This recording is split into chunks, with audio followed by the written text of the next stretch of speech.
I was talking, you were not hearing, but I was ranting about Copilot, the new AI code completion software from GitHub. That it has analyzed all of the code that you've ever put on GitHub that was not private repo and looked at it. And using OpenAI, it is going to spit it back out to anybody who installs this editor. So that's very interesting. Um, Turns out, is it just auto completion? Just really fancy auto completion? Did they brilliantly rebrand autocomplete in VS Code? Is that what this is about, or is there more to it? Well, apparently some people don't like what's going on one bit. So Evie here um, has basically said, okay, GitHub is taking all this code regardless of the license and regurgitating it back out based on its own license. And so as a result, maybe that's no good. So some people have actually looked at the numbers. I'm not sure who this researcher is or what their methodology, but let's just go with it. And it's proposing that, in fact, the number of lines of context of what you type in determines directly how close is the matching text. In other words, if you type in exactly something, a line that occurs in some other code base, the auto-completion is very likely to be the entirety of that thing from that other code base, right? Which sort of makes sense. It can't just mix and match code randomly, or that wouldn't work at all. But turns out some people have noticed that, in fact, if you type in some of these comments, let's see if I can make this big. No way to enlarge it. Anyway, this is the some code comments from some old code for, which software was it? I'm not sure. Some old software like Doom or Quake, or it's something that's been licensed under the GPL. However, you start typing in one of these comments, and it in fact starts completing the comment in its entirety as it was in the original code base. So it's definitely not clear that this is all good as far as what they're using the code for, and what you thought other people would be using your open source code in its entirety, and it turns out that it can be sort of dissected and recombined into entirely new code. Wait, that also sounds just like open source development. So I don't really see a problem myself, but also I don't have Copilot yet and haven't used it. I know a couple people who do, and they say it's fantastic, but I guess the jury's still out. In the meantime, GopherCon, they just came out this week with their early bird tickets, which I think they've already sold out. Let's take a look and see. Pretty sure that there's 77 general admission early Gopher tickets. GopherCon, it is the greatest collection of gophers on earth. This year in San Diego, I am currently working on plans, hopefully, to be there myself, so we will see. But there's only 77 early bird tickets left, and it is going to be, of course, fantastic. The organizers are brilliant. The participants are lively. Everybody there is having a great time, and I hope to be there myself. So gophercon.com. Go check it out and support the greatest collection of gophers on earth. All right. So closer to home, this week we had our new release of TinyGo, version 0.19.0, and so that was super exciting. We wait before we talk about that though. Very important thing. So this week, well, no, let's just keep going with this. So we released this new TinyGo. It's got a lot of small changes, A lot of small changes, but it really does actually. There's been a lot of activity over the last month, and we wanted to get another TinyGo release out before, probably I would say in August is when the next major version of Go will come out, and we'll probably target the next TinyGo release right after that, just to make sure that we have compatibility. But large number of small changes that are actually make a big difference as far as especially WebAssembly. We've been working really hard on improving our language support for all of the features that people are trying to use from WebAssembly programs, especially from WebAssembly programs that don't necessarily run in the browser. So there's a really cool project called Proxy WASM Go SDK. So it's WebAssembly for proxies that run inside of the Envoy proxy. So what is Envoy? If you don't know, because you're not involved on the server side, it's an open source edge and service proxy that's designed for cloud native applications. So you can deploy it on your gateways or you can deploy it on your servers, and it lets you do intelligent things as far as routing, these types of requests that you may be getting in a centralized way and then distributing them out, for example, to a bunch of edge devices. So sounds like a very Go type thing to do. And in fact, it is. And this group of people here over at Tetrate Labs have been working on a WebAssembly for proxy for Go that uses TinyGo, because TinyGo is smaller and more efficient for their particular purposes. In particular, TinyGo lets you build these, very bare metal type of applications that are ideal for supporting the WAPI, which is the API that you need to communicate with the WebAssembly on servers. So really interesting stuff happening here on the server side with WebAssembly and TinyGo, and a lot of the stuff that we've been doing on this last release is specifically to support this sort of thing. So we're pretty excited about it. On the device side, though, we've also been doing a substantial amount of work. Some of it you've seen coming in, lots of amazing contributions. Ike, the project founder and still most prolific committer, has been making a lot of changes for compatibility with the standard library, especially improving support for Reflect. We've also had some amazing contributions coming in from other people, adding support more and more for the net package. Not complete yet, but getting there. Also, lots of new boards supported, in particular the new Raspberry Pi RP2040 board. That support is now out, and we actually have a few different flavors of the board supported. The Feather RP2040 from Adafruit, which has a built-in ESP32 coprocessor for Wi-Fi. The the Nano RP2040, which is an extremely small version, I believe from Seed Studio. So lots of interesting things happening with that particular processor, and we're going to be having lots more work happening as we go. So totally cool. All right. So another thing that happened this week is, let me switch to my main. I got my copy of the very awesome Real World paper book. Yes, it is real. Tobias Thiel's Creative DIY Microcontroller Projects with TinyGo and WebAssembly. So the book is real. TinyGo is real, apparently. Now there's an actual, dead tree book, which means that it is real. It's, solid. No, actually, I have not had a chance to read it because it just came in the post, but I'm super excited. Maybe we can go through a few of the exercises in here, because just taking a look at the chapters, it's actually super exciting. The chapter list alone has just got me. Let's see if we can switch over to take a quick look. So yeah, we've got, this is going to be GopherBot's new favorite book. Chapter 1, Getting Started. Chapter 2, Building a Traffic Lights Control System. Yes, that's a very typical first exercise. Yeah, you can't really see that too well from there. Maybe the micro camera? Oh, turn the light on. No light. Oh, it's too dark. Well, we'll just read it.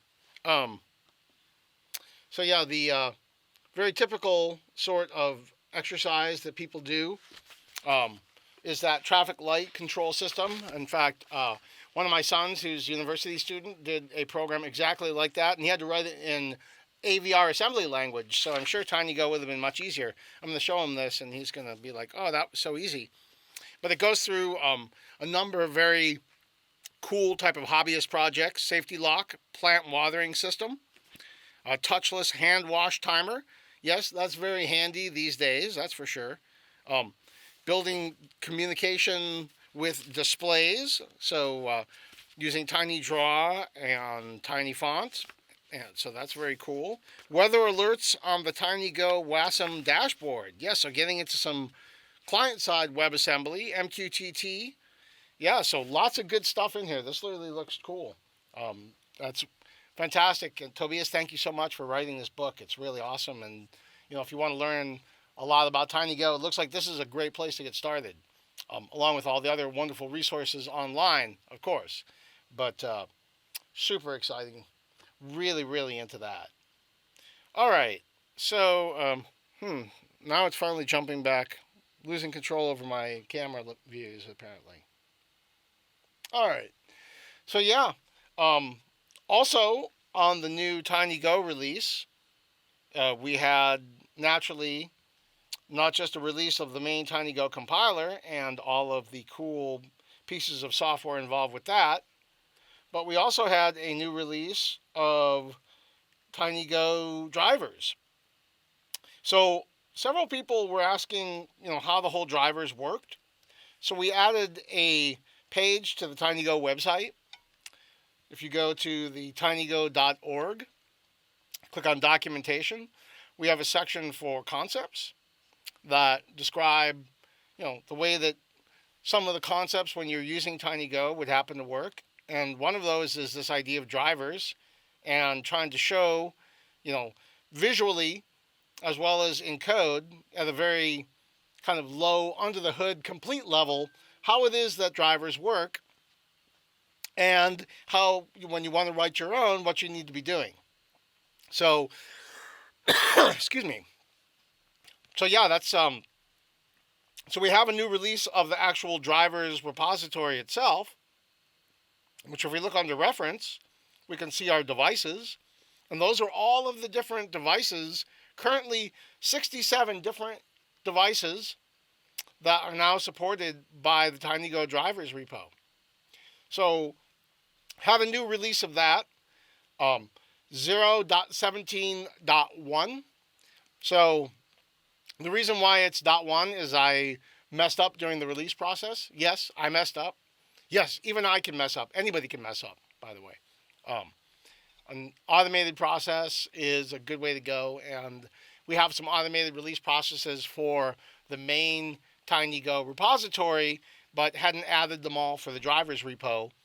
So I had to do a quick point release just to actually get the right code in for the right release. But very, very cool stuff. Let's take a look at what we got added because there's some really interesting new capabilities. It's not working. No. Okay. Yeah. Enseña, pero no controla. Un momento. Maybe we're going to get the Stream Deck controller.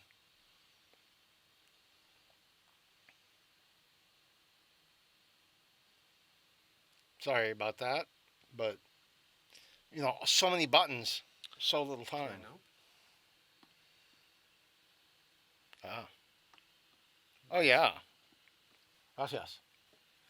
Okay. Oh, now it's perfect. That's so easy. Even my wounded hand can do it. So yeah, part of the drivers repo, we have a couple of new devices. So one of them, you may recall the SD card support.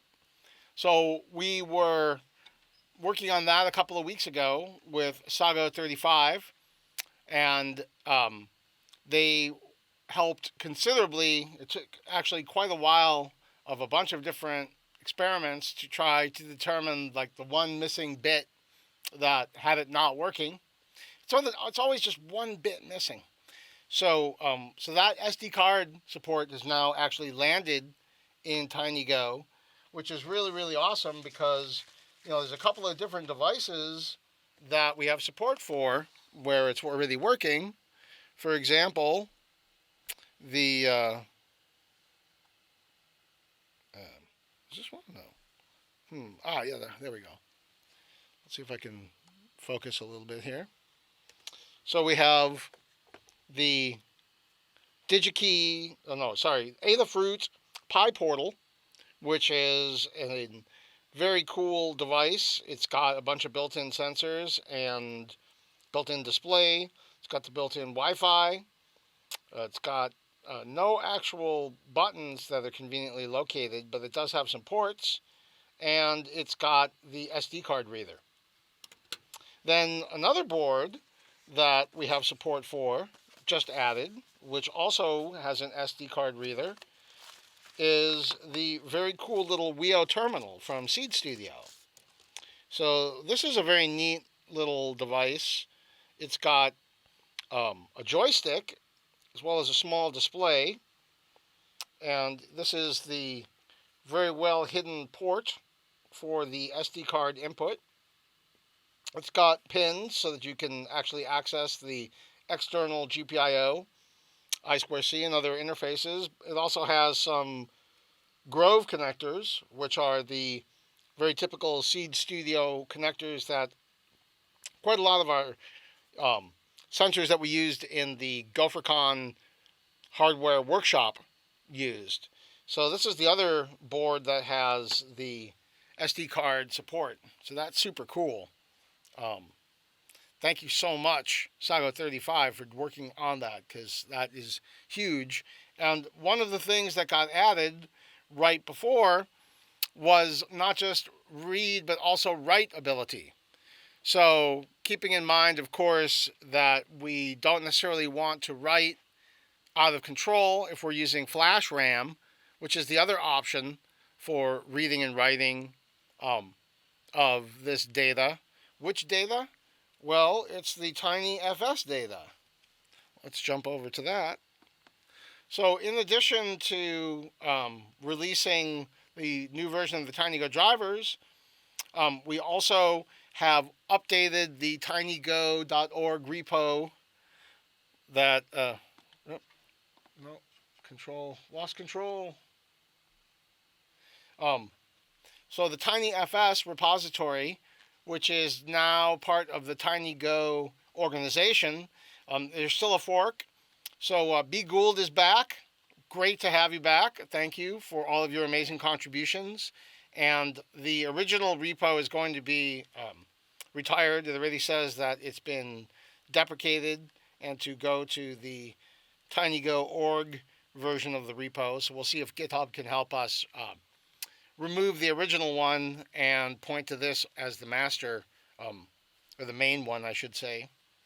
So we have a new release that we came out with, and it supports the little fs as well as fat fs, and also the examples compile, and we now have some unit tests running on Circle CI just to make sure that, in fact, yes, at least the examples all compile. Similar to what we do in the drivers repo, we're just doing kind of a smoke test build. And so in this sample, we're building for the Itsy Bitsy M0 and the Itsy Bitsy M4. So the M0 is a SAM AT Atmel or microchip now, SAM D21, which is an ARM Cortex M0 chip, and then the. Do I have one? Do I happen to have one with me? I always have some extra boards in my bag, just in case I get hungry. No, I think I took it out. Oh well. Actually, let me peek in this, just because it's very common that I have these boards. Just if you ever need a board, just hit me up. I got one. or 2 or 10. Well, anyway, so the SAM-D21 is an ARM Cortex M0 chip, so it's not as powerful, but it does have the built-in flash RAM, and so the support in TinyGo, TinyFS, when using the RAM disk, and we have an example of that here set up right in the TinyFS repository under Simple FATFS. And this example here is using, in fact, the memory device, not the SD card. So we're still able to read and write the FAT file system, and we're able to do it on 2 different media, one being the built-in flash RAM, the other one being an SD card. So that's really, really cool because it gives us 2 different ways to store data, directly in the hardware connected to a microcontroller, and it works with both of those different drivers. So we also have support, or the smoke tests rather, that we're using are the Itsy Bitsy M4. So that is an ARM Cortex M4. It is the SAM D51. And that, in fact, is the same chip that is in both this Adafruit Pi Portal and is also in the Wio terminal. So that's the ARM D51. So on that, both of the examples are being compiled, and let's see which ones those are. It's using the console, examples, console, little fs, and it's using the QSPI, which is the quad serial peripheral interface, so it's much higher speed, because instead of only having a single line for reading and another one for writing of data, instead it's got 4. So it's able to multiplex data and correspondingly send data very, very quickly, which makes it ideal for, storage media, whatever that happens to be, right? So if we take a look at what is little fs, we've talked about that before, but it is pretty interesting. So little fs is a very small file system that is designed for microcontrollers around being fail-safe. And so if you just disconnect the power all of a sudden, the file system will become corrupted if you do not have a file system that is able to support that kind of redundancy. And so little fs is very good for those kind of purposes where, a microcontroller, the power could, get interrupted at any time, potentially in some use cases, right? And if you need to absolutely record some type of telemetry data or some type of data readings, and you want to be able to, when the device comes back up, seamlessly resume operations, little fs is a good option. Another is that it's got dynamic wear leveling. So if you're using an SD card, it's really not so much of a problem. But if you are using flash RAM, if you just keep reading and writing to the same blocks over and over, it'll wear out. And since generally it's a chip that's actually soldered directly to the board itself, it's like, if I'd only grabbed an extra one of those boards with me. Let me take a look. Maybe I have one just sitting around. I often do. I have been known to just have boards. Boards aplenty. Did I mention that if you see me, you should see if I have any cool boards to let you have?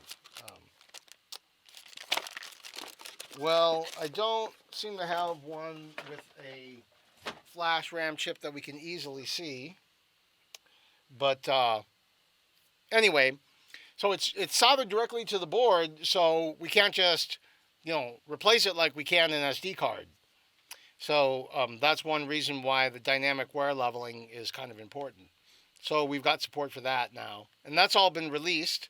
So if you want to actually use it, you can just go to the TinyGo drivers repository, and then if you want to use it with our examples for the SD card, you can just go to examples and SD card, and you'll see that we have what are very similar examples to the ones that are in the TinyFS repository. The difference here is that they're running on an SD card, so we can actually test these, and support is been put in place for all these different microcontrollers that have an attached SD card reader, which are the Adafruit Feather M4, the Adafruit Grand Central M4, the P1AM, which is kind of a more industrial style controller, the Pi Gamer, the Pi Portal, I showed you that a minute ago, and then the Wio Terminal.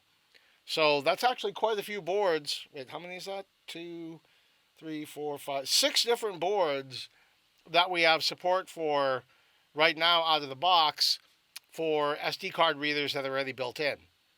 And if you have a custom board with one, that would be very relatively easy to incorporate as well. So that's really, really cool. That's totally exciting to me, just because I need that feature. And then here's the TinyFS support, and this console program again does the same thing. We looked at that a couple of weeks ago. I thought we would make sure that it actually still worked today, because I never had a chance to actually do that. I assume it does, of course, but it's always good to check these things out, right? So let's go to our drivers repo and let's git pull rebase origin release, since that's the name of our release branch, is release, and it's already up to date. So if we just do a TinyGo flash, and our target, let's see which one of these boards has the SD card in it. Looks like the Pi Portal. So let's use the Pi Portal. Target Pi Portal. All right.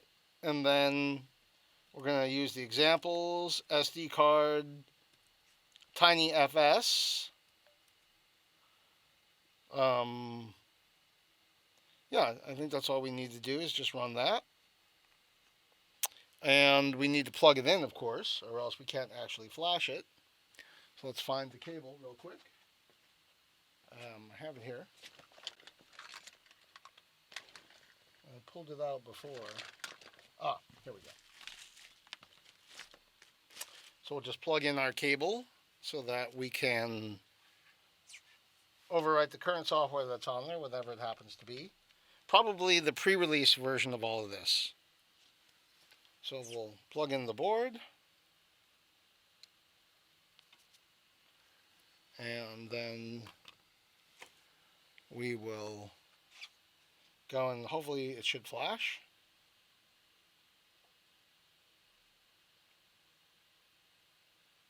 I see lights blinking. And it mounted and then unmounted the drive. So we should be able to now go over to our terminal.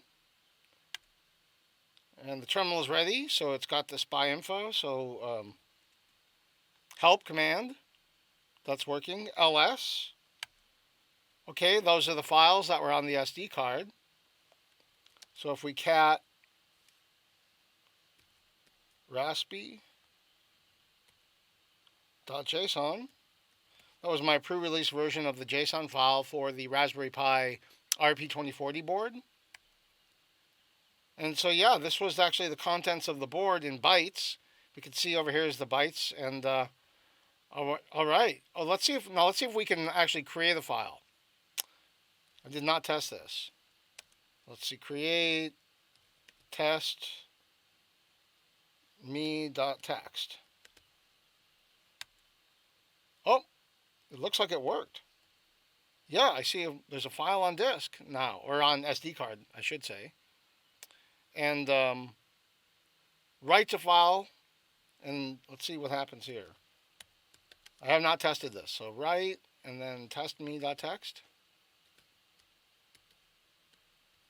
And Control D to exit, it said. So this is the test file. And then Control D. Oh, wait. Whoa. What happened there? That was not what I expected. There we go. This is the test file, wrote 22 bytes. So let's cat test me dot text. Oh.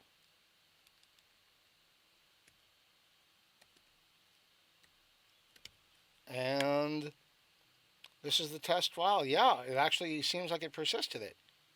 Wow, that is really cool. We have read and write fat file system working with the latest release of TinyGo with the latest TinyGo drivers repo and also the latest TinyFS.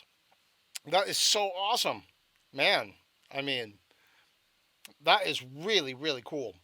You need this for so many different things. If you wanted to, keep keys or store files with log data, and this way you could just store your files on the SD card, and then you can just take the SD card out and put it into your computer and read the data off of it. So it gives you a good way to retrieve data if you don't have a wireless connection, or if you don't want a wireless connection.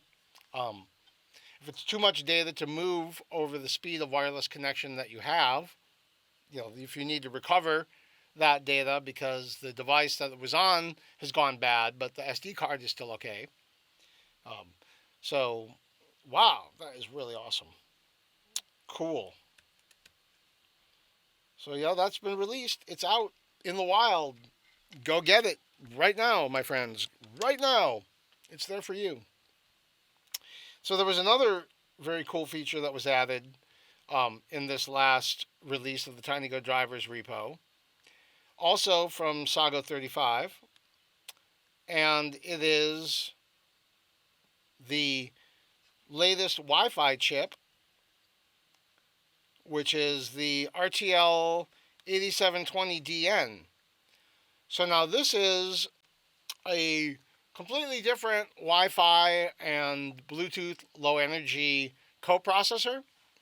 It is similar conceptually to the ESP32, but it's a different chip with a different silicon with different APIs. And so one thing that is really, really interesting about this driver is that it was actually generated using a standard that I did not really know about, which is known as the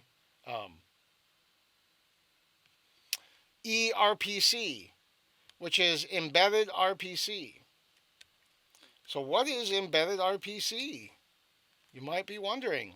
That was what I was wondering. I'd never heard of it. I may have heard of it once, but I immediately forgot it. So it is a technique that has been designed for having chip-to-chip communication that exists on a slightly higher protocol level than I2C communication, for example. Really, it's designed probably around two chips that are connected via a UART or SPI interface.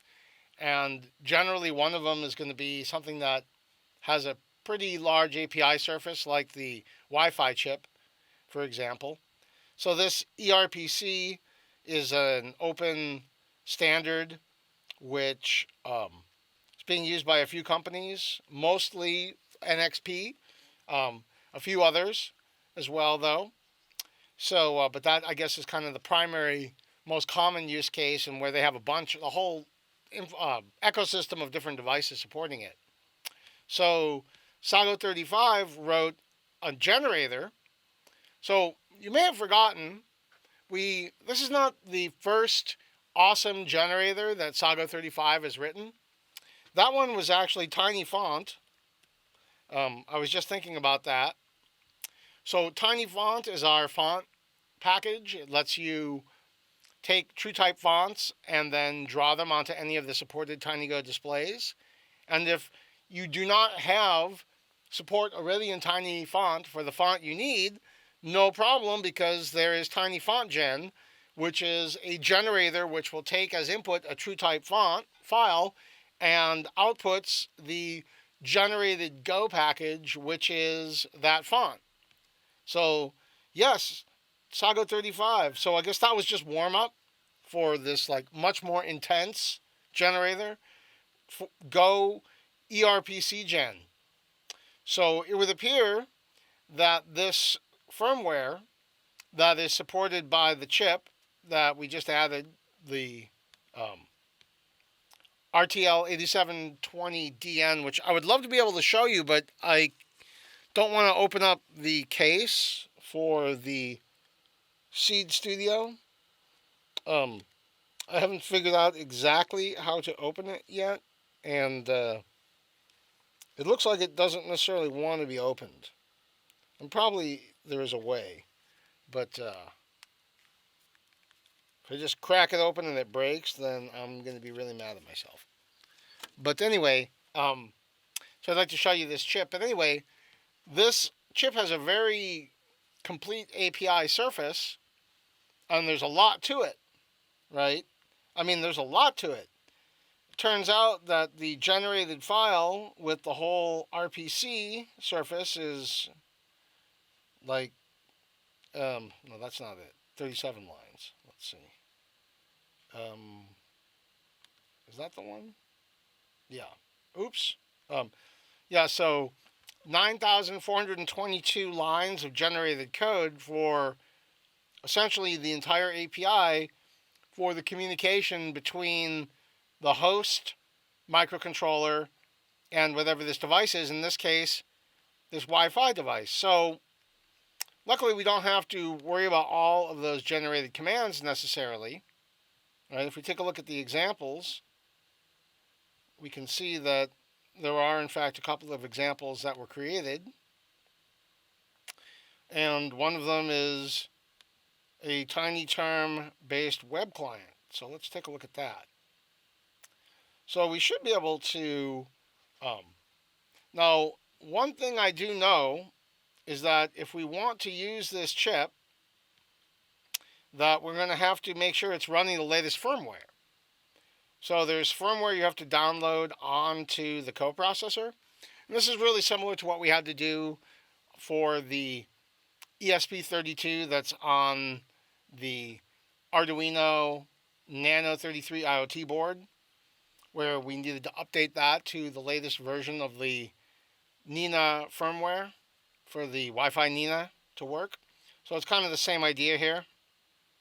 And so we have to get the firmware. It's got to be 2.1.2 or above.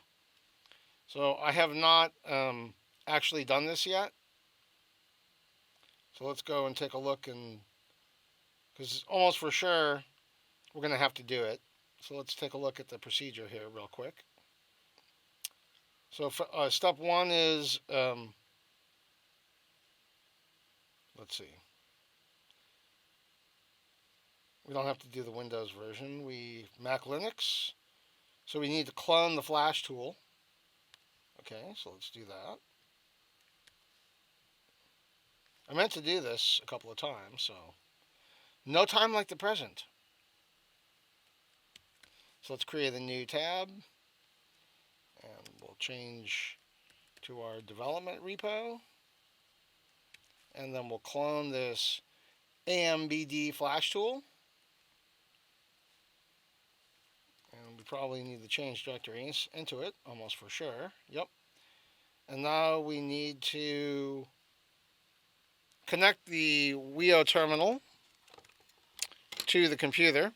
So now the Wio terminal is a very modern device. It has USB-C input. So we need USB-C to USB-C, and I only have a very tiny little shorty cable. Or do I?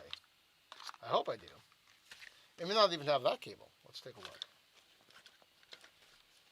I may have let somebody borrow it. Oh, nope, here it is. Okay. It is very small, so we can barely see it. So let's plug this in.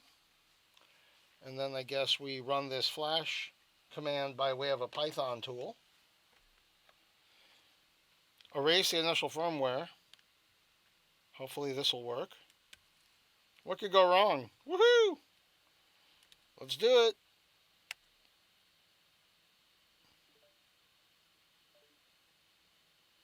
Wait. It's burning RTL 8720 firmware. That's what it says on the display.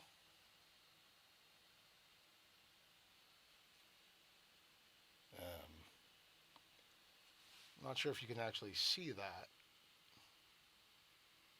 Generally, it is very, very bad to unplug firmware while doing this. Don't do it. Please don't do it. You will regret it. When you do that, usually the only way out is to have some type of JTAG debugger that you connect to some pins that almost certainly are not only well hidden, but have no actual pin connectors. So you need to have either pogo pins or solder something to these little pads. Um, it's a pain. At the best, it's a pain. At worst, you may have actually bricked it because you may not have any convenient way of getting around it. Now, luckily for us, no such problem. All is well in the world. It was successful. I mean, I can't tell that because the display didn't change, but I'm trustworthy. At least it erased it. So we now have to actually flash the latest firmware. Oh, that's why the display hasn't changed. It's been erased but not flashed. All right, so let's go and hopefully flash. And okay, looking good. Something's happening. And yeah, it says it's flashing. Same message as before. So it's burning. This is cool. I meant to do this, but didn't have a chance. So now we get a chance to test it. I know a couple of other people on our team did do some physical testing. Okay, now it's done. All right, I think that's it. And okay, we're done. We've updated. All right, so now back to the actual task at hand. So we had to actually update that before we can, try testing this Tiny Term software. So let's go to our drivers tab. And let's go and take a look at what is the code. So in our examples directory, under the RTL, not the Wi-Fi Nina, that's the other one. So yeah, one of the tasks that we need to do is to look at these different Wi-Fi style coprocessors and create a single interface that's common. Right now it's just sort of ad hoc, but a single interface that's common that lets you, relatively easily,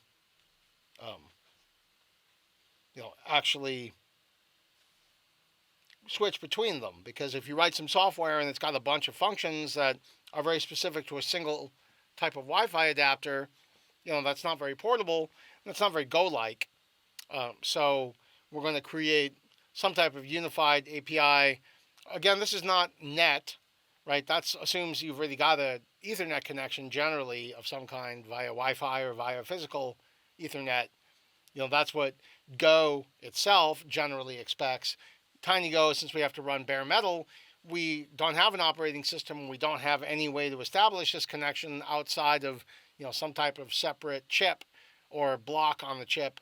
In the case of something like the ESP32, which hopefully in the near future will have some support for the Wi-Fi on that. So in any case, let's take a look at what this code does here real quick.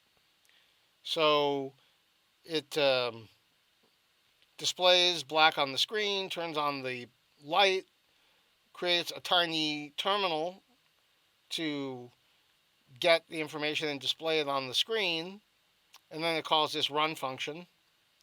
That does all the real work. So that sets up the Wi-Fi chip, connects to it or whatever access point, and then once it has done that, it goes and it queries some information about that, and then displays that, makes an HTTP request. Let's see what that does. So that looks like it is going to go to which website?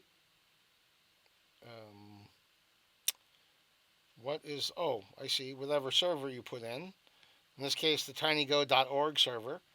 So it should go to the web server, make an HTTP request, and then whatever is returned from that, it will then just display on the terminal. All right, that sounds really cool. So let's see if we can actually get this to work. So we will need to make a few changes, which specifically we're going to have to, if nothing else, we're going to have it connect to the Wi-Fi access point, which I believe is Hackspace. And then, well, actually, one thing we can do is what I've done in some of the other examples, which was I have my credentials over in some external files. And let me just find the examples for the Wi-Fi Nina here, because that's how I did it here. Was basically instead of no wonder that didn't work, right? So I put these my files into a separate access point, into a separate file, and then, but let's just see if I can even find those values here. I have them here somewhere.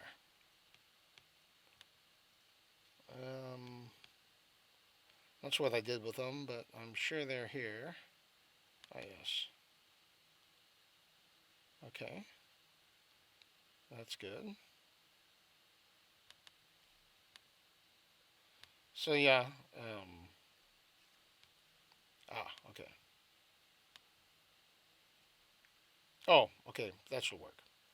Got it. All right. So here's what all we have to do, or all we should have to do to make this work, is going back to the tiny term example. So if we undo the changes I was just making, right?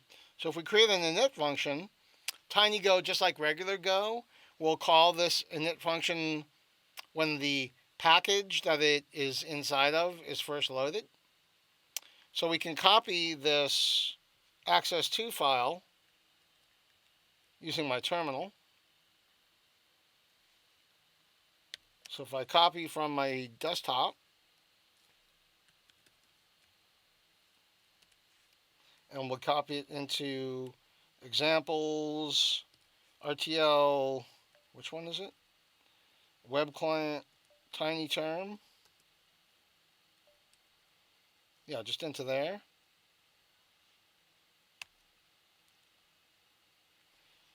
And just to make sure it's actually gotten into the right place. So yeah, it's in there now. So when I compile this program, it should use those credentials in order to connect to the right access point. So I guess we'll find out in a minute. So it's the RTL, and it's the web client tiny term.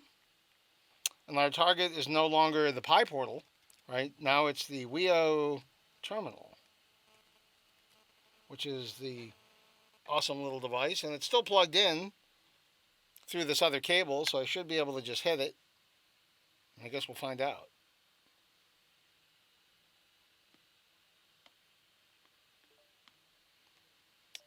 Okay, it looks like it flashed it. It's displaying something on its little display. It's saying it's setting up the RTL.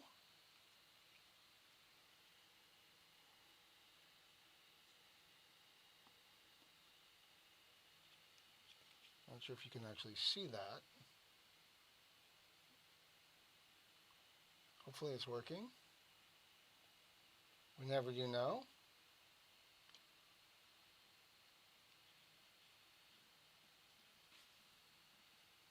Seems like it's taking an awfully long time. Makes me think that I don't quite have something right. GopherBot, take a look at that. See if you can figure out what's going on. I'll do the same. So probably it has to do with the relatively boring problem of not having the right Wi-Fi info. That is my most common scenario. So let's see. Um, uh, hmm.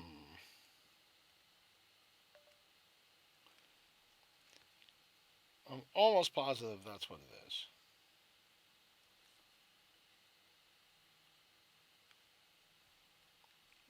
Let's see. 1 second here. Because it still didn't actually connect to anything. And that seems like the most likely scenario.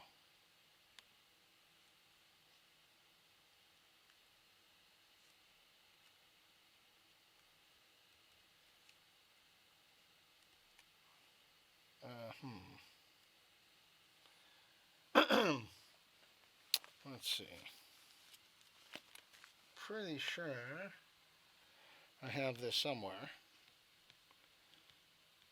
I meant to turn that off just because, I mean, like, who cares what the password is on the Wi Fi that you can't even access, right? Pretty sure. Let's see here.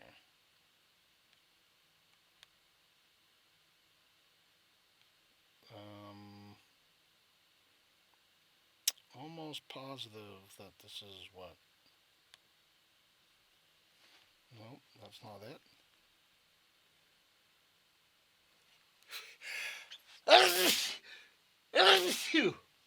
Oh, excuse me.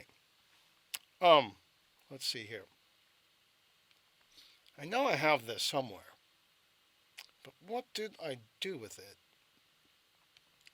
Famous last words.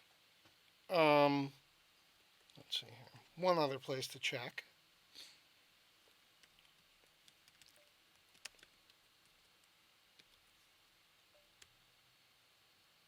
Hmm. Nope, don't have it there. Um. Hmm. Let's see. Um. Bear with me. Bear with me, my friends. Bear with me.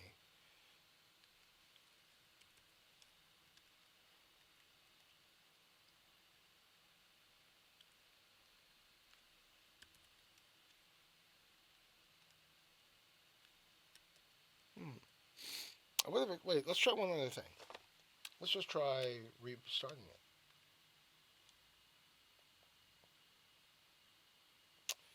I don't think so. Hmm. Let's see. I know that I'm connected because I'm on that Wi-Fi right now. But let's see. Here's something else to try, just to simplify. I'm going to go and I'm going to take a look to see if, just by some chance, I commented out the wrong code in the wrong place.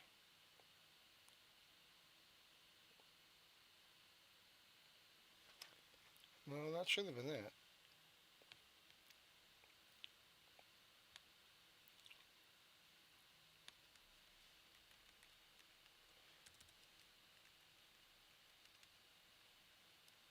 Here's another thing. Let's try flashing it again. Sometimes you just gotta flash it twice.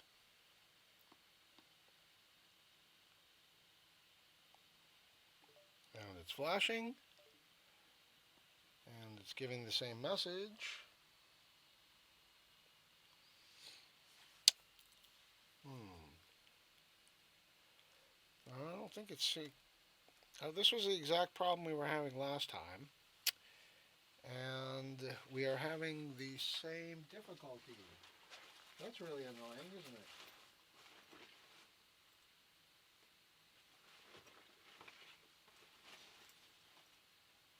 Taking a look here to see if I have another cable, so I can test one other thing.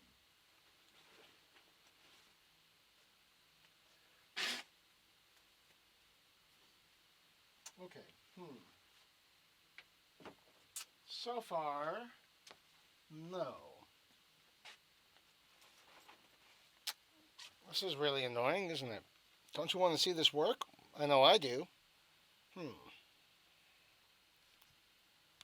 Do I have the wrong? No, I have the right SSID. Yes. And I have the right password.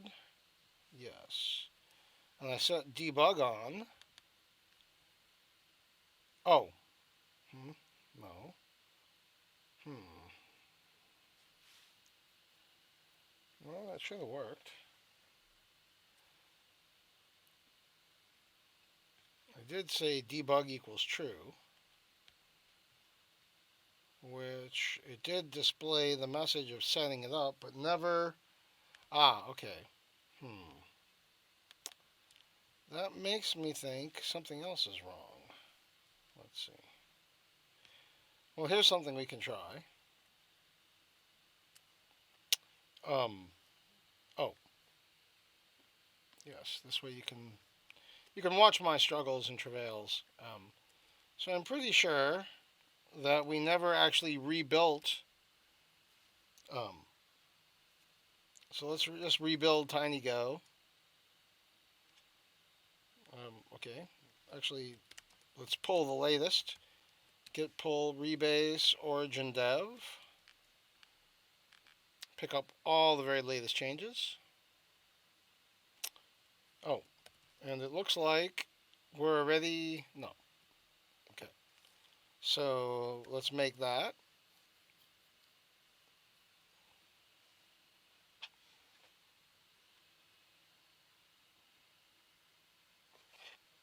Because, yeah, it's acting like the wrong firmware or something.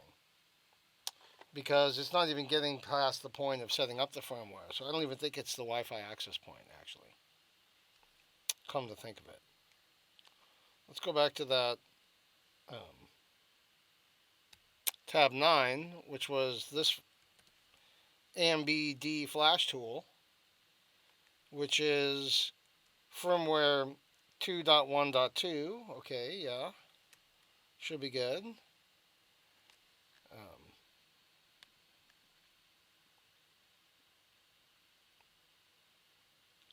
So we should not first flash. Let's see. Run with Go.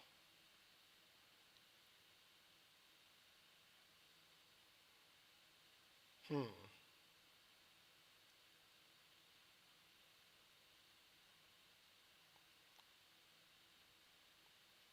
I just want to run with TinyGo. That's what we did before. And that should have worked.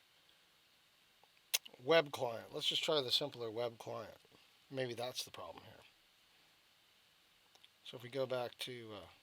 But I was compiling the new TinyGo, so let's finish that. We just got to copy the executable in there. And TinyGo version. Yes, it is the 0.19.0 latest version. Very good. So TinyGo clean. That way it cleans any extra cached files. So we'll go back to the drivers. And let's try compile just the web client. Let's go look at that code actually first, real quick. I believe web client's the same deal. That if we just copy over this other file, actually you don't want to do that. We just do it in the terminal. So if we just copy examples RTL8720DN web client tiny term access to examples RTL web clients.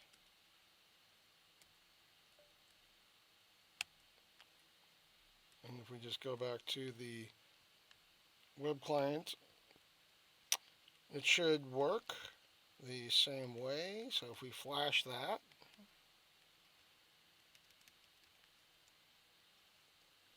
it should flash.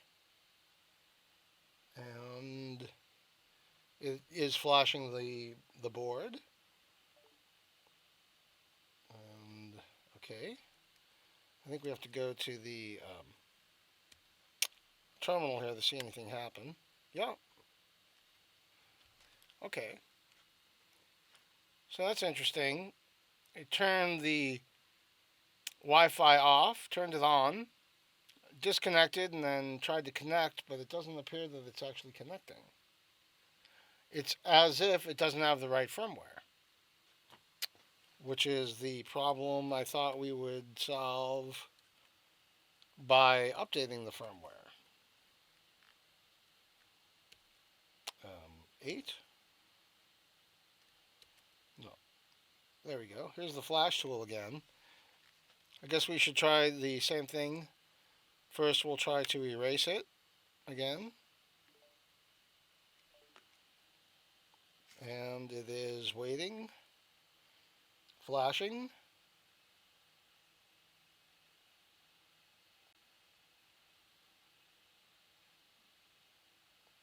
Yeah, hopefully this will work the second time. Let's go take a look at the actual code just to see. Um, what's the name of it again?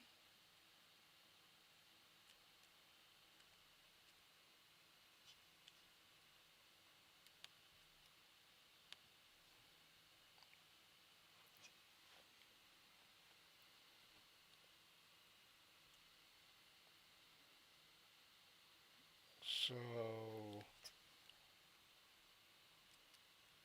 still flashing.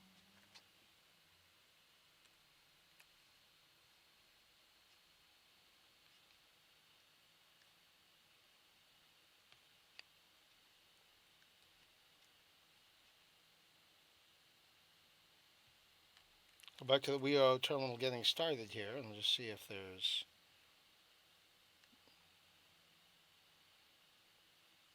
It does tell us how to update the.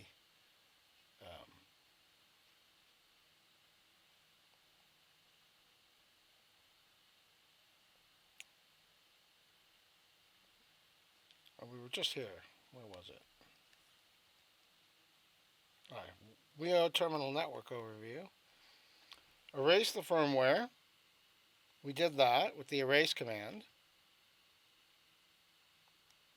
And then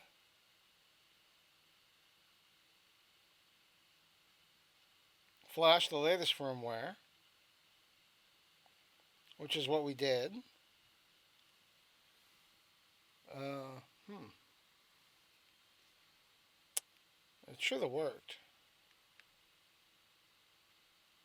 We don't need the Arduino core because we are running that ourselves. All right, so we were able to erase. Now we should just be able to go flash. Okay, it's flashing. Maybe I needed to unplug it and plug it back in before trying this. I don't know.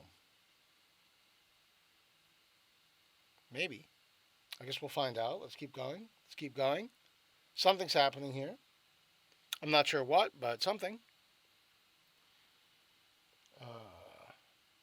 Still flashing. Okay, success. All right, so let's unplug it. Plug it back in. Switch back to the drivers. Flash the web client.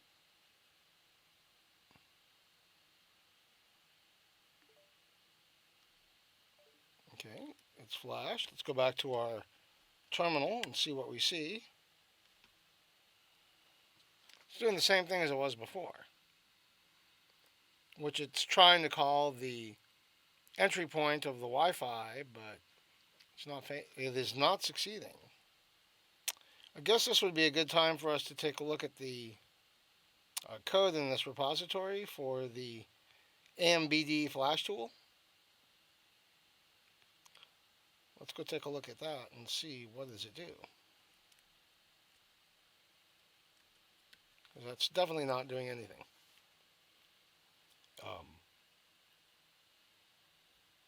Well, let's see. Wait. Maybe. Hold on. Before we get too excited, just maybe we now have it programmed with the right firmware. And we just have to flash it with the right credentials.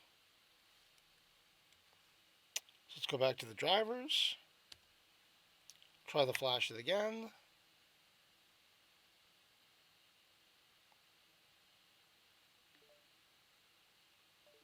It's flashed. Let's go to the terminal.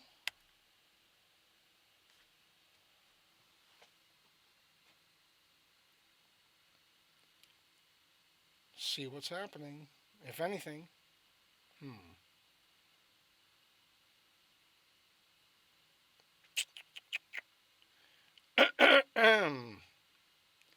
Well, doesn't seem like it. But it looks like it is sending some commands correctly. But it's not like timing out or failing or anything. I would have expected that this API would at least cleanly fail or something. It seems like it's not being called correctly. But I know we just did, in fact, flash it. Well, we did flash it, but what did we flash it with? Let's go take a look and see what's in this AMBD flash tool directory. Do I trust the author? Sure. Sure, I trust him. Ish.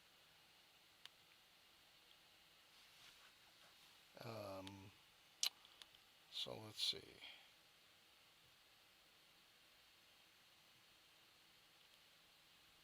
It's got a bunch of flash options using different tools. And let's see what the README tells us. Nothing.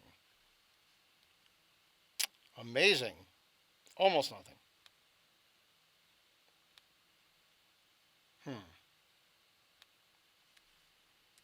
Well, it definitely did something, but not what we expected. I guess we could try again with the WIO terminal version.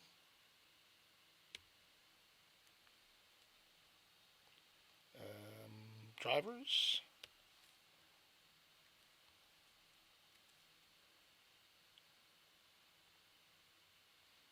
At least this way we see something on this. If it's going to not do anything, it would be more exciting if it not do that thing on the display. So here's another thing I'm going to try. Because maybe there is some other problem with our access point. So let's try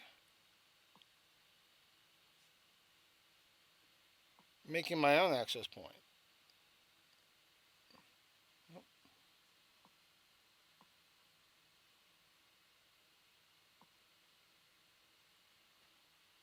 Which in fact I do have turned on now.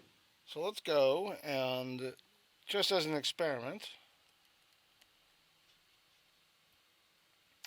let's go and let's try to change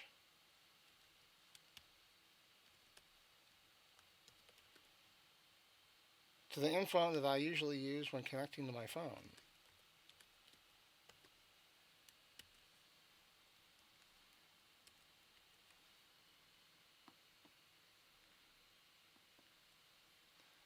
And we'll try to rebuild it again.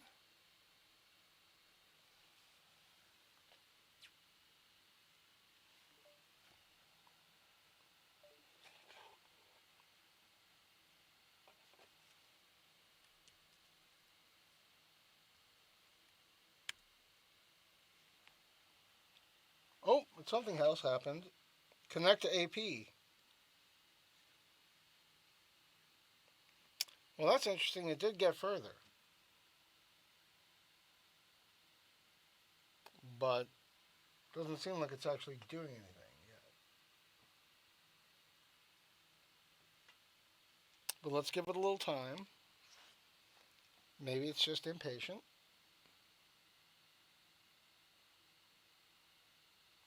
But it does now have two messages. Kind of hard to read. But we now have two messages that we can see. First one says, that's connecting to the actual adapter, and then the second one says connect to AP. But it did not succeed.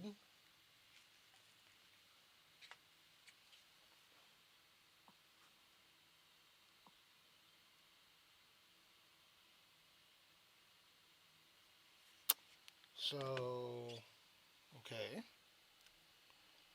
Same problem, but different error. Oh, wait. Okay. I think it's a different problem. Because when I disconnected from the serial port, it immediately kicked in and actually started working by way of the dead phone. So I think we may have exposed a slightly different problem, something to do with the way that the serial output is working. Because now if we actually take a look at the device itself, it's going and it's querying the... Can we zoom in? No. We can focus, but not very well.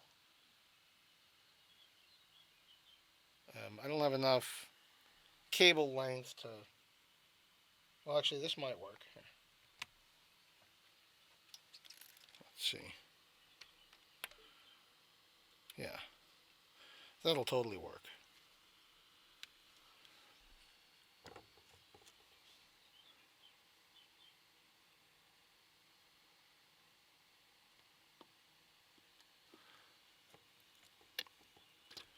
So we can gaze upon its glory.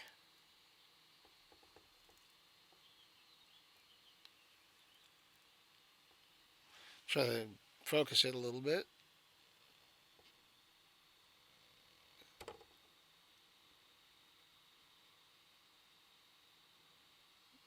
Not focusing too well, is it?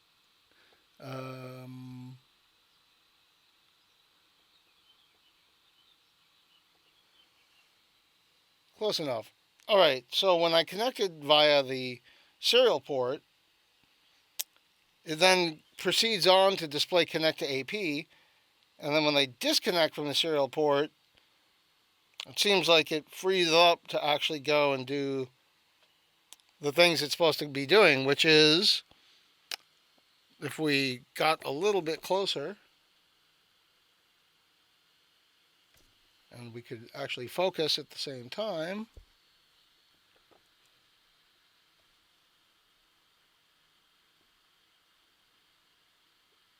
it's actually going and it's making the HTTP queries to the access point.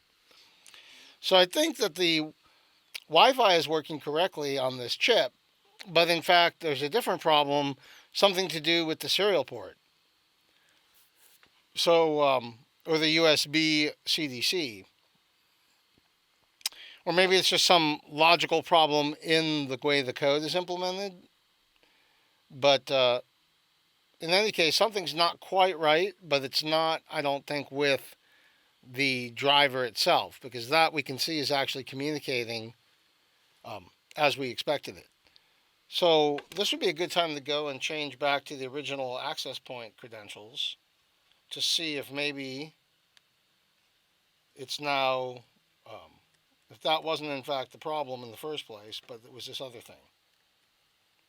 That would be very, very possible based on the behavior that we were just seeing.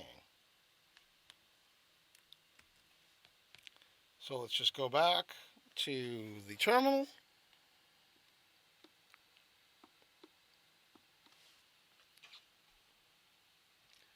And then let's go and take a look. Just flashing it again with the same exact code that we just tried to use. This time with the information for the access point here at the hack space.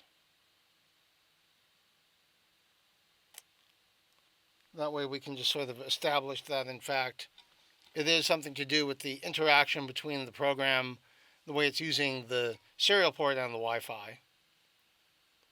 Okay, so then let's go back to the, it's been flashed. So let's try again, connecting. Still now seeing the same behavior. If we look at the micro, and then when they disconnect from the serial, let's see if it starts. Yep. So that was it. That is we need to report that problem. Just that way. But first, let's take a little look, see if we can diagnose it. Just because that is a bit annoying. Otherwise, it was working great. I mean, it is working great. I just think I was not looking at the right things. So let's go and take a quick look here at the code for the console tool and see if it's doing something that seems kind of unusual. So connect to access point, and then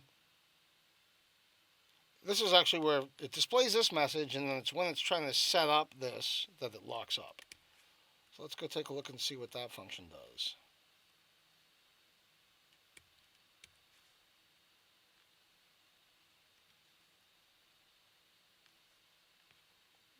Okay, here it is. So let's see. So because it's something to do with the UART.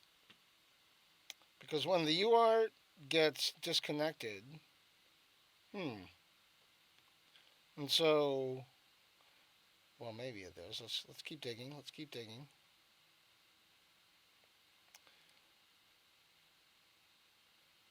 So what is this actually doing? So it's setting the chip power low and then high. I guess that resets the adapter probably. And then, okay, wait serial. What does that do? That looks awfully suspicious. Aha! Wait for user to open serial console. Oh, okay. So I guess this is kind of doing what it's supposed to be. That it doesn't actually proceed until you open the serial console. It's just that's very, very confusing since that was not what I expected. Maybe we need to add that to the docs just to explain that. So that's not a bug per se, right? But so it waits for the connection. So let's go back and see. Does it do it twice by any chance?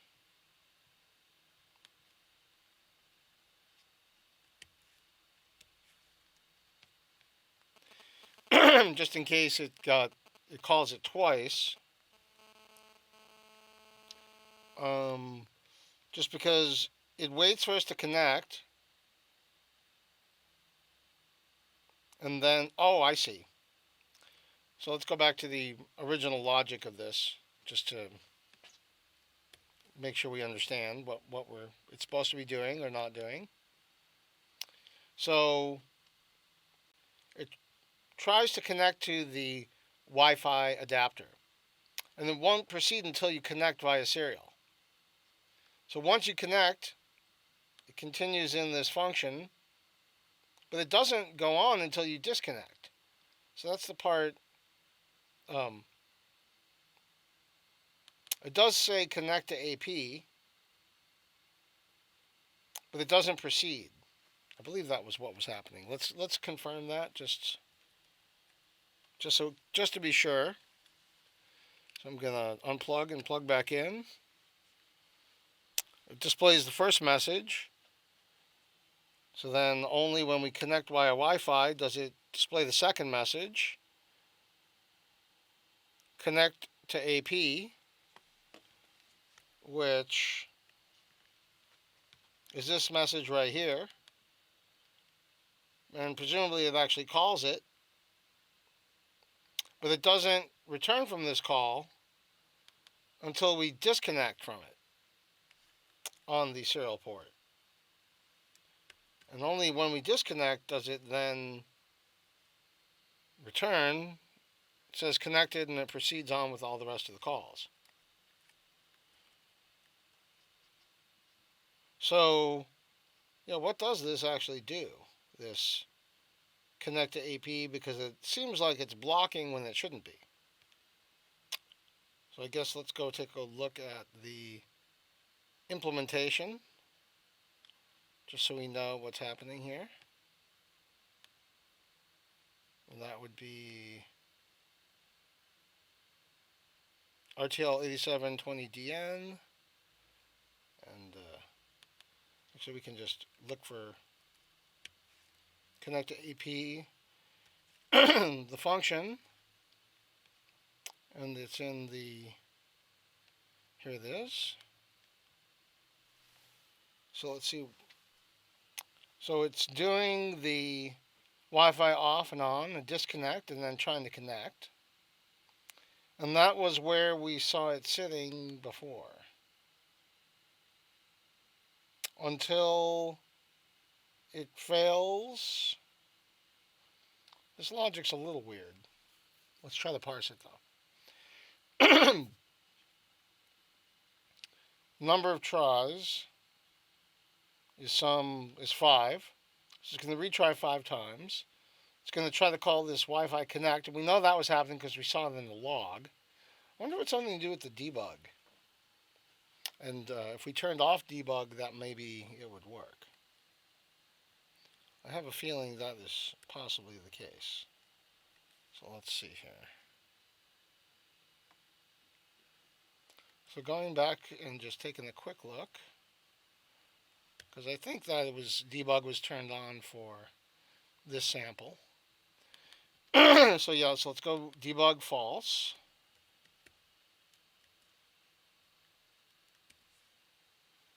And then let's go and flash it.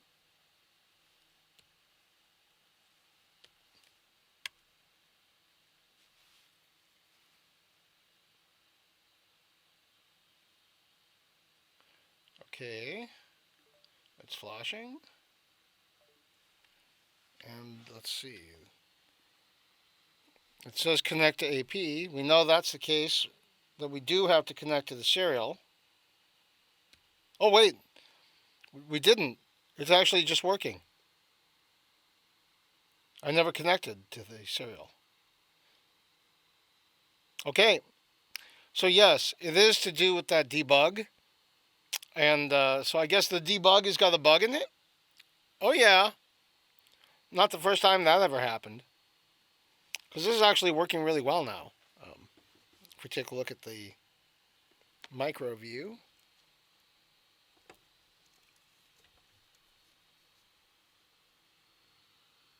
You can see it's querying the TinyGo website. It's redirecting to the secure version. And then since it doesn't have support for that, it just redirects back to the unsecure version and so on. So it just keeps fetching it.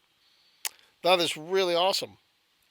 Okay, so let's go and see if we can maybe either find the bug or at least notify, I guess, Saga 35 that there's something not quite working as expected. Because it's this RPC Wi-Fi Connect.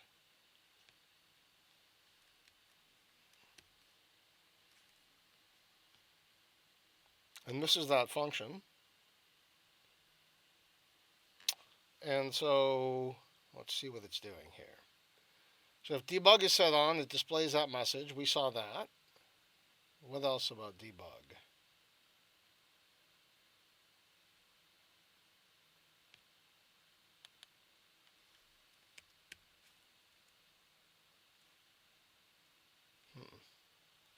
Doesn't seem like it should necessarily be causing such a problem,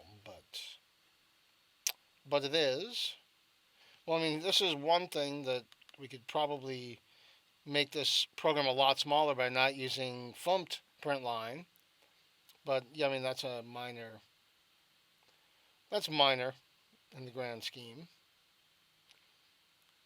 So then it's creating the packet that it needs to, and then it calls this perform request. Let's see what that does.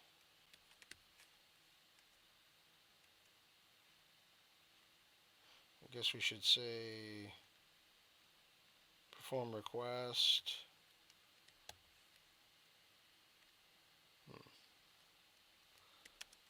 func r star RTL 8720 DN. Well,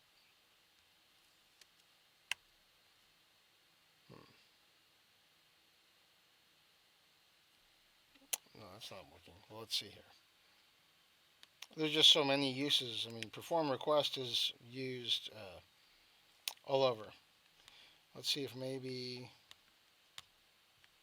go to definition. Hey, okay. So let's see. More stuff done by the debug here. So if debug, then it dump hex. What does that do? Because it's not. It only works after you disconnect the serial port.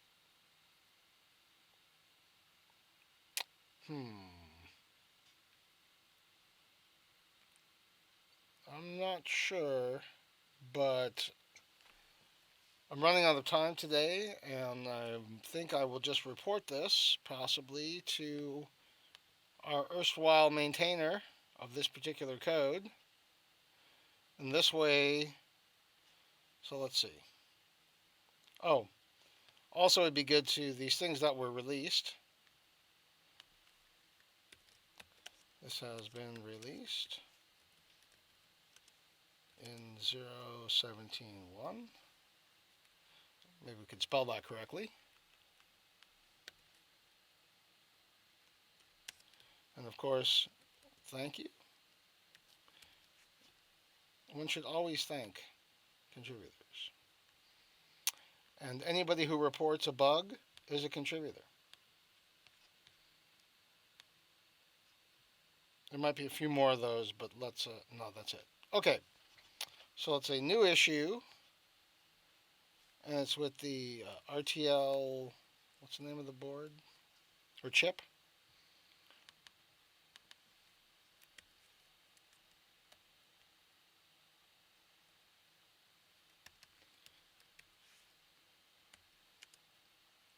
Program, or let's see. Connect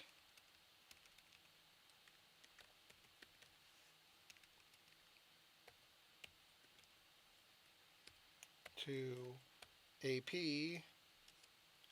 does not proceed as expected. And so when using the examples,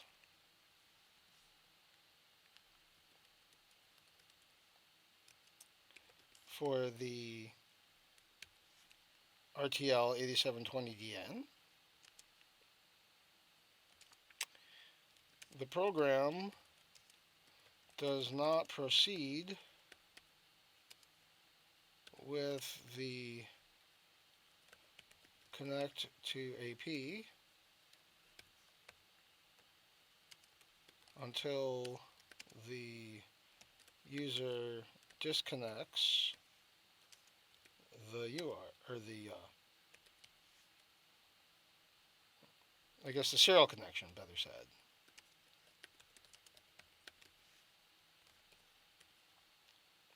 So let's see here.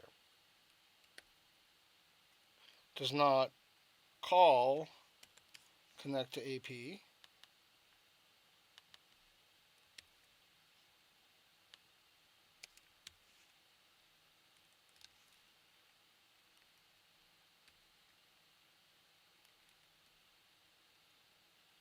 when using the examples and the debug flag.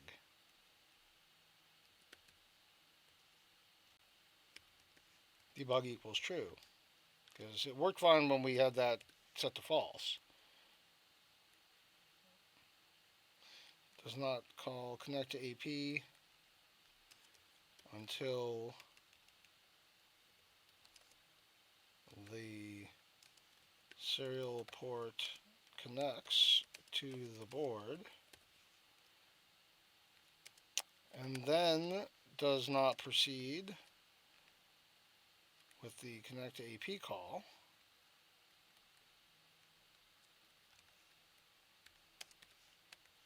Until the user disconnects the serial connection.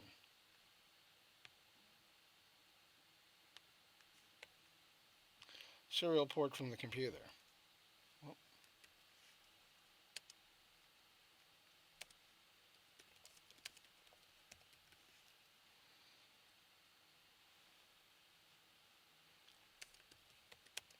This is very odd behavior.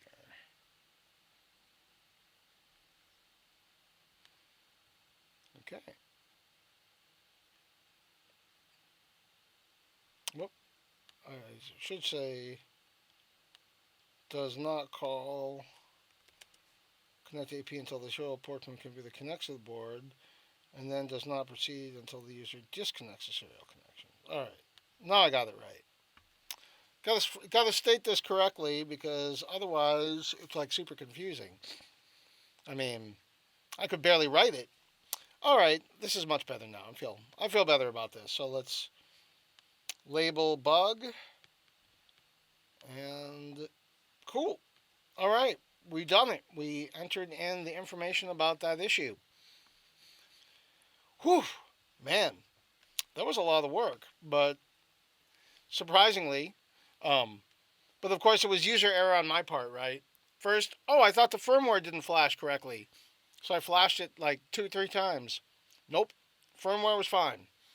Oh, okay, I must have the wrong info for my SSID or my password. Mess around with that. Nope, that was fine. Oh, wait, okay, It was literally just because I only noticed this particular odd behavior by disconnecting the serial while the tiny term was running on the device itself, right? Like if I didn't have this output on the device to know that it actually was working, I might have thought, or continued to think, I should say, that it was actually not working, right? So that's kind of misleading, and it's a very interesting example of how, we need different ways to test software generally, like multiple ways, because sometimes your debug code causes a problem, or when your logging code does not work the way you expect, or even causes a separate problem, you may not even realize that, in fact, the code was kind of working or maybe where the problem is. Actually, just so happens, just as a example of this very thing, in this last version of TinyGo's release, one of the features that was added, I don't know if I'll be able to find it this way. Let me see if I can. It's probably in the change log. It's probably the easiest way to find it. What?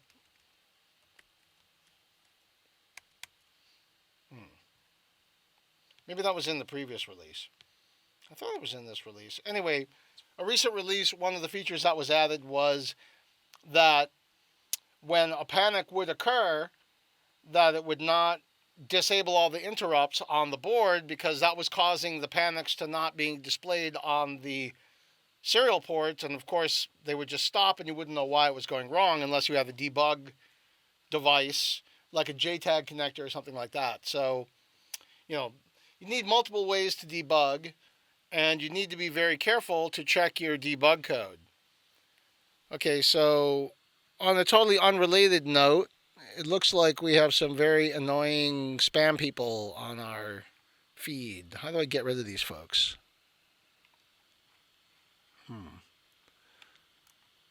Let's see. There's a trackball, but I don't know how to use it. Oh, wait. Well.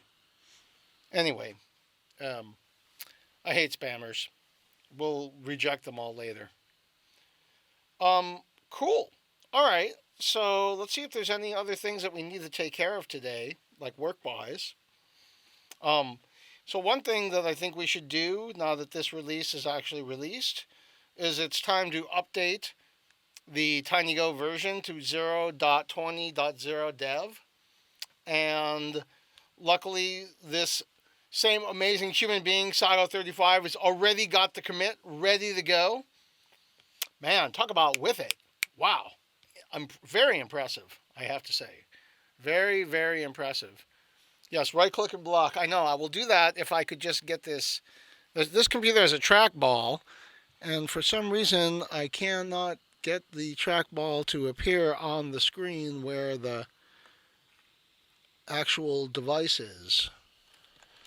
I assume it's plugged in. This is why I don't use trackballs. No, usually the trackball is actually really good for things like missile command and very, really not that big a fan of the trackball. Okay, I don't like trackballs. Okay, I hate them, man. I hate them. No, um, no, but really, I actually don't see on this computer. It should be plugged in, but well, okay. Oh wait, hold it. I saw it. Up there it is. There it is. It was on a different monitor. Okay. Oh wait. Okay, right click. Oh wait. How do I right click and block? I don't see a right click option to block.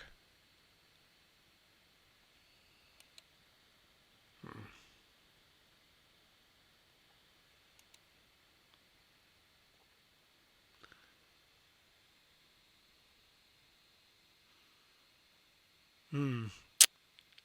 Click on the name. Okay. The chatter's name, yeah.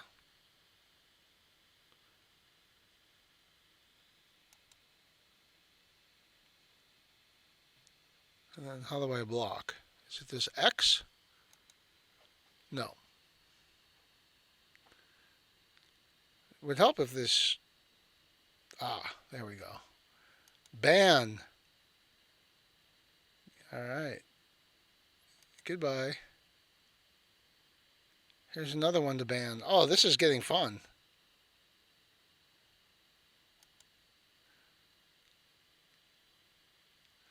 I'm having a good time banning. Goodbye.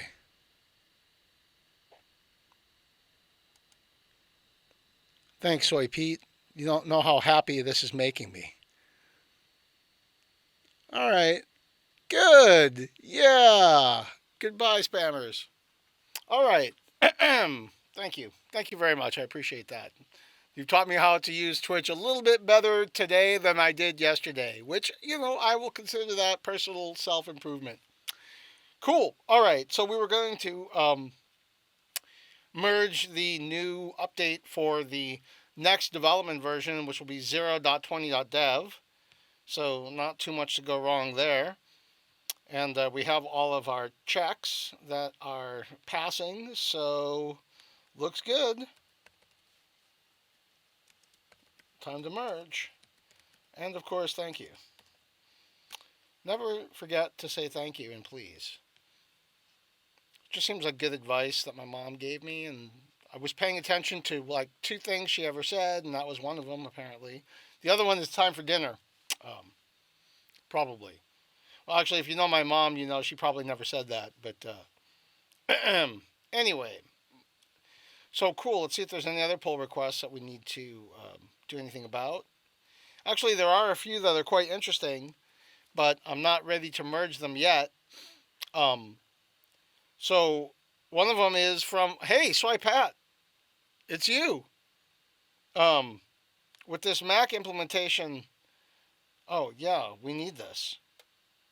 Oh, we should have merged this before this most recent release. Whoops. Um, okay. Well, too late maybe. Um, let's see.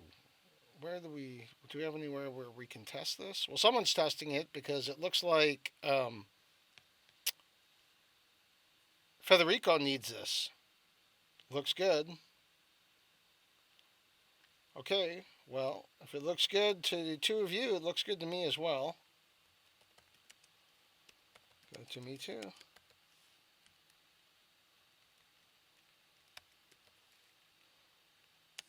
Thanks. This is so cool. Because I think that we actually have a duplicate implementation of this MAC address implementation. Forgetting how to speak here. In the drivers package, doing I think pretty much the exact same thing. So that would mean that we could actually remove that. That would be really, really cool. Let's actually go take a quick look and see if that's true. Because I believe it is in there. In the net subpackage of the drivers.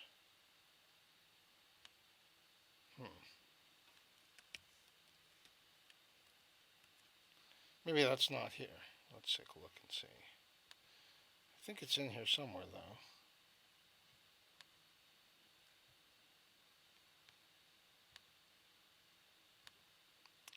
We'll just search here for Mac.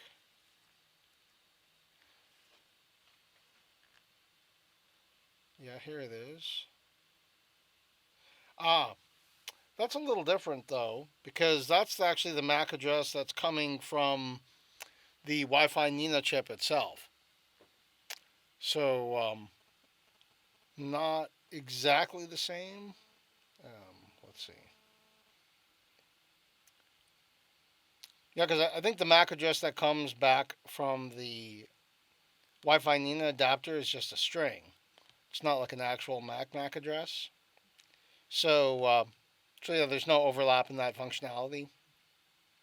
I would gather that probably this MAC address implementation would probably be to support this work that's going on for the Ethernet adapter. Am I right? Let's go take a look. This is actually super interesting. If it's what I think it is. Yes, Ether switch.